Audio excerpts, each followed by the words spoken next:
After pounding at the polls, dismal poll numbers are being branded the party of no rather. Some prominent Republicans are on the road now. They're looking for ideas. There you've got Mitt Romney, joined by Cantor and Jeb Bush, all of them kicking off a series of town hall style meetings in Arlington, Virginia. Now, these high profile Republicans met with residents there. They took questions on the economy, education, and the Democrats. And here's former Governor Jeb Bush. We have principles, we have values. They are the values that are shared by a majority of Americans. There's no question about it. But we have to now take those principles and values and apply them to the challenges that our country faces today and in the future. Amanda, if the GOP has the same values and principles shared by a majority of Americans, as Jeb Bush says, why is that not resonating with voters? Amanda, there's an op-ed by Rian Salem in today's Washington Post, which says, quote, in part, conservatives still believe that they are a silent majority, so they don't see the need to win over those who disagree with them. They're convinced that all they need to do is shout the same message. In some respects, we were playing the same game in Washington that the other party was playing, which is spending too much money, creating a real question about the future of America's prosperity by virtue of that overspending. And I think as a result of that, people are saying, hey, we want to change. And when Governor Romney makes that point that Republicans in Washington got caught up in all the spending, you're a Republican in Washington. You're the #2 in the House Republican leadership. Is it George W. Bush's fault, or is it also Eric Cantor's fault? Listen, John, I think there's a lot of blame to go around, and what we're trying to do here today is kick off a series of town hall forums so that we can get back to listening to the people. Barack Obama won big in the suburbs. Used to be Republican territory. Won big in the suburbs. Took 2/3 of the Latino vote. Was that because voters were mad at George W. Bush and maybe didn't see enough in John McCain, or was it because they turned the page and looked at the competing proposals and said, I want this guy, not those guys? Ultimately, the future is about trying to be relevant in terms of what we're talking about, the policy prescriptions that we are going to propose to make sure that they make a difference. And it's not that the Republicans need to change to become like Democrats. We know the principles upon which our party is founded. They are the principles of free markets, of the rights of the individuals, of the faith in individuals, the faith in God, the ability for people to stand up on their own and reach for that opportunity. And as you begin this listening effort, there are others in the party having the same debate. And I want to start with one piece of news this week was when Senator Specter decided he was going to switch to the Democratic Party. There is no doubt, and there should be no doubt, that he switched because he thought he was going to lose a Republican primary. It was a survival decision. He even concedes that. But there are some who say, you know, here's a moderate Republican, comes from that area in the Philadelphia suburbs that's critical to winning the big state of Pennsylvania. Tom Davis, the former congressman from this area, calls it a devastating blow that sends a bad signal of ideological intolerance to moderate white-collar voters. Does it do that? No, not at all. This was entirely a political calculation on the part of Senator Specter. He has every right to do that. He was a Democrat originally. He became a Republican. He's gone back to being a Democrat. It'll help him politically, and that's fine. Our party is a big tent party. We have folks of different perspectives. We've always been that way. We've always had different coalitions within the Republican Party. We'll continue to have that. Our party is a big tent party. We have folks of different perspectives. We've always been that way. We've always been that way.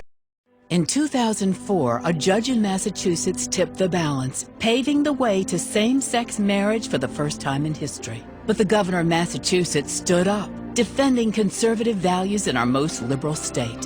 Governor Mitt Romney. He stood up for traditional marriage and fought the activist ruling every step. The courtroom should be a place where laws are interpreted, not made. Now Mitt Romney is standing up for traditional marriage in Iowa, opposing the Polk County decision to permit same-sex marriage. The court ruling in Iowa is just another example of an activist judge trying to find things in the Constitution that aren't there.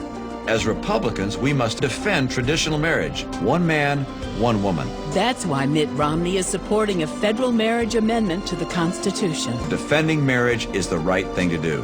Mitt Romney. I'm Mitt Romney, and I approve this message. Our party is a big tent party. We have folks of different perspectives. We've always been that way. We've always had different coalitions within the Republican Party. We'll continue to have that. And we just need to make sure that we communicate our message effectively and draw those folks who watch with interest back to voting for us. As you go forward on this effort, you know, even you find it on Capitol Hill among Republicans. There are some who say, Good riddance, Senator Specter. The Republican Party should move forward going back to a conservative base that is low taxes, less spending, anti-abortion, against same-sex marriage, more ideological purity, and if he doesn't feel comfortable, get rid of him. And there are others who say that is a recipe for disaster, among them Olympia Snowe. You know her, the senator from Maine. She says ideological purity is not the ticket back to the promised land of governing majorities. Indeed, it was when we began to emphasize social issues to the detriment of some of our basic tenets as a party that we encountered an electoral backlash. Who's right? Those who say smaller is okay as long as it's pure, or those who say that's the recipe for disaster? You know, John, I think it's a false choice. I think what we really need to do is look to the future. And we've got to go out and, again, reconnect and make sure that our policy prescriptions are relevant to the challenges that people in the Northeast are facing, to the challenges that educated, affluent families are facing, as well as those much more challenged in the inner cities and the rural areas of our country. There is a common theme in this country, and that is opportunity. That's what these forums are going to be about listening to how we tap into the real challenges and how we allow opportunity to flourish again. I'm hopeful that that means we can work together. Obviously, the first 100 days, we have seen that bipartisanship and cooperation can be improved upon.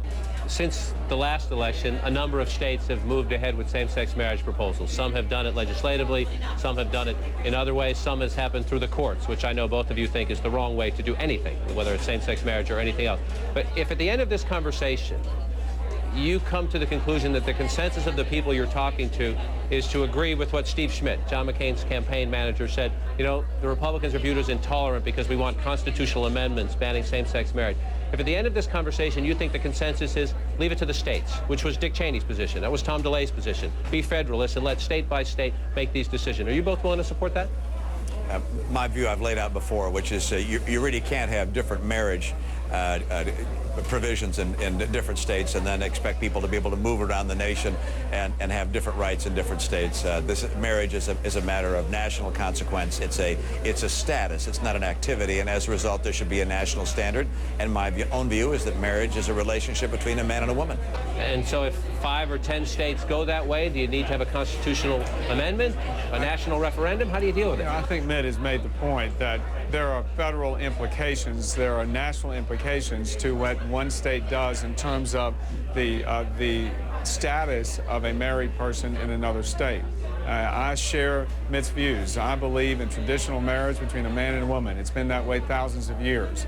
And I believe that most of the American people, by far, apply or adhere to that principle. So I would continue to support the ability for us to say that's what a marriage means in America. It is obviously important to all of us that homosexual marriage does not become the law of the land.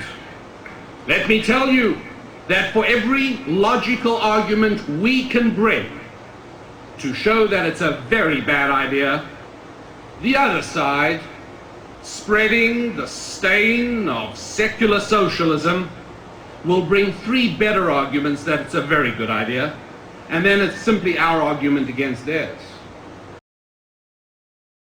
It turns out that you have to go into rehab if you use the word faggot. So